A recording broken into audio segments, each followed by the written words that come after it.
Assalomu alaykum. Hozir Denov tumanidagi Qorako'z mahallasida joylashgan 412 sonli konturdamiz. Ushbu kontur 10 gektar joyga 40 ta dehqon xo'jaligiga bo'lib berilgan bo'lib, bularga taxminiy 10-30 sotixdan to'g'ri keladi.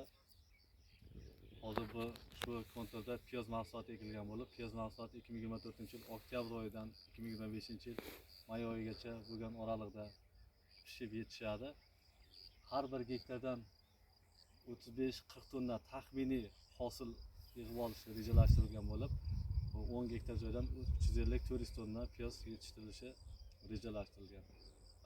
Shu piyoz mahsuloti ekilib yetishtirilguncha bo'lgan oralig'da begemotlardan tozalangan qishloq xo'jaligi dori vositalari, selitra, azot, amofos kabi dori vositalari sepilgan. Hozir begemotlardan tozalangan agrotexnik ishlovlar berilgan. Ushbu piyoz hosili yetishtirilib olingandan keyin 90 bosti mahsulotlari ekish rejalashtirilgan. Yeryong'oq, mosh, makkajo'xori shunaqa narsalarga yetishtirish rejalashtirilgan. Hosil unumdorligi yaxshi.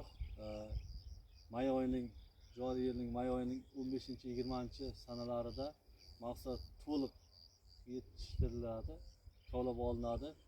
Bular bilan eksportyor tashkilotlar o'rtasida shartnomalar tuzilgan.